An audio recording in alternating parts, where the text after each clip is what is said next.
पति को अपनी पत्नी के चाल चलन पर था शक। पत्नी पुलिस विभाग में करती थी नौकरी। अवैध संबंधों में 5 लोगों की गई जान। अस्सलाम वालेकुम, नमस्कार, आदाब, सत श्री अकाल। मैं हूं आपके साथ नबील अख्तर और इस वक्त आप देख रहे हैं क्राइम हलचल। शक एक ऐसी बीमारी है जो सीधी दिमाग से शुरू होती है और किसी बड़ी अनहोनी पर जाकर ख़त्म होती है और इसका कोई इलाज आज तक सामने नहीं आया है। अलबत्ता इसके रिज़ल्ट ज़रूर सामने आते रहते हैं। आज जो कहानी हम आपको सुनाने जा रहे हैं उसमें एक साथ 4 लोगों का कत्ल होता है और 5वां फांसी लगाकर अपनी ज़िंदगी को ख़त्म कर लेता है। इस तरह से एक हंसता खेलता परिवार शक की गहरी खाई में दम तोड़ता हुआ दिखाई देता है और सारे के सारे रिश्तेदार, पड़ोसी और स्टाफ वाले हादसे के सिर्फ तमाशबीन बनने के अलावा कुछ भी नहीं कर पाते। इस हत्याकांड में एक पत्नी, मां और 2 बच्चों का बेरहमी के साथ कत्ल कर दिया जाता है।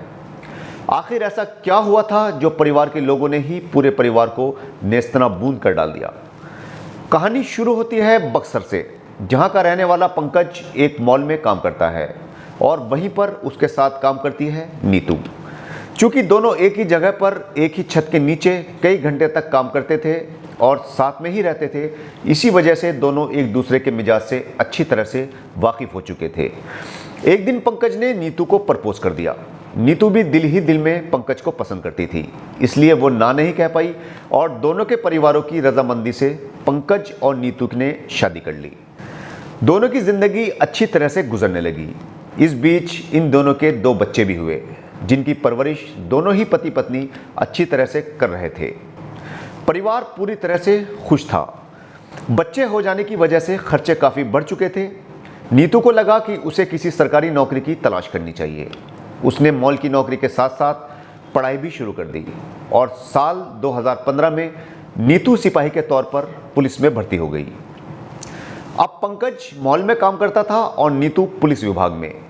पंकज के साथ उसकी मां भी रहती थी, जो इन दोनों के काम पर चले जाने के बाद बच्चों की देखभाल करती थी। अचानक कुछ वक्त के बाद पंकज और नीतू में झगड़े शुरू हो गए। छोटी छोटी बातों पर ये दोनों आपस में झगड़ने लगे। कभी कभी तो झगड़ा इतना बढ़ जाता था कि दोनों लड़ते लड़ते सड़क तक आ जाते थे। पड़ोसी भी इनके रोज रोज के झगड़ों से तंग आ चुके थे, लेकिन चूंकि नीतू पुलिस विभाग में थी इसलिए जल्दी से कोई बोलता नहीं था। ऐसा लगता था कि इस खुशहाल परिवार को किसी की नज़र लग गई थी। ये पूरा परिवार भागलपुर के पुलिस लाइन के क्वार्टर नंबर 38 में रहता था। 12 अगस्त 2024 की सुबह दूध वाला इनके घर पर पहुंचता है और दरवाज़ा खटखटाता है, लेकिन अंदर से कोई जवाब नहीं मिलता। जिसके बाद वो दोबारा से दरवाज़ा बजाता है, लेकिन इस बार भी अंदर से किसी भी तरह की कोई प्रतिक्रिया नहीं होती। जिसके बाद दूध वाला पंकज को आवाज़ें लगाता है, लेकिन अंदर से फिर से कोई आवाज़ नहीं आती। दूध वाला ज़ोर से दरवाजे में हाथ मारता है तो दरवाज़ा खुल जाता है और अंदर का मंजर देखकर दूध वाला कांप उठता है। घर के अंदर चारों तरफ खून ही खून बिखरा पड़ा था। फर्श खून से पूरी तरह लाल था और वहाँ पर 4 लोगों की लाशें पड़ी हुई थी। किसी ने नीतू, उसकी सास और दोनों बच्चों का कत्ल कर दिया था। पास में ही पंकज फंदे पर लटका हुआ था। अंदर का मंजर देखते ही दूध वाला बाहर की ओर दौड़ा और उसने मोहल्ले वालों को पूरी बात बताई। क्योंकि मामला पुलिस लाइन का था, इसलिए देखते ही देखते पूरी पुलिस फोर्स मौके पर जा पहुंची। इनमें आला अधिकारी भी शामिल थे। सभी इस बात को लेकर हैरान थे कि आखिर इन सबको इतनी बेरहमी के साथ किसने मारा होगा। मौके वारदात पर एसपी और डीआईजी तक जा पहुंचे। तलाशी लेने पर पुलिस को वहां से एक सुसाइड नोट मिला जो पंकज ने लिखा था, जिसमें उसने लिखा था कि उसकी पत्नी नीतू का किसी और से प्रेम प्रसंग चल रहा है। उसके नाजायज़ ताल्लुकात किसी और से हैं, जिसका उसने विरोध किया और गुस्से में आकर नीतू ने उसकी मां और दोनों बच्चों को चाकू से मार डाला। जब वो घर पहुंचा तो नीतू तीनों को मार चुकी थी। उसने नीतू के हाथ से चाकू छीना और नीतू का गला रेत डाला, जिससे नीतू की भी मौत हो गई। इसके बाद पंकज को लगा कि वो भी अब जीकर क्या करेगा। उसकी बाकी की ज़िंदगी अब जेल की सलाखों के पीछे गुजरने वाली है। यही सोचते हुए पंकज ने खुद को फांसी लगा ली। पुलिस को सुसाइड नोट मिल चुका था जो पंकज ने खुद लिखा था।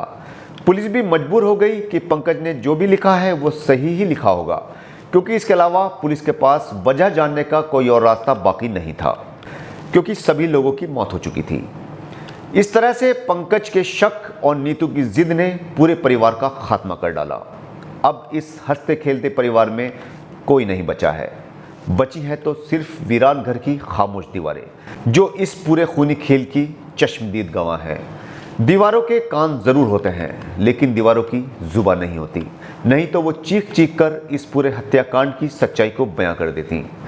अब पुलिस को सिर्फ और सिर्फ पंकज के उस सुसाइड नोट पर ही यकीन करना पड़ेगा जो उसने मरने से पहले लिखा है, और इस फाइल को यही बंद कर देना पड़ेगा, इस परिवार की जिंदगी की तरह।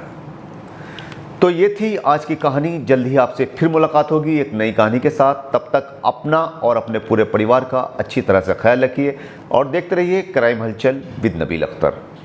जय हिंद।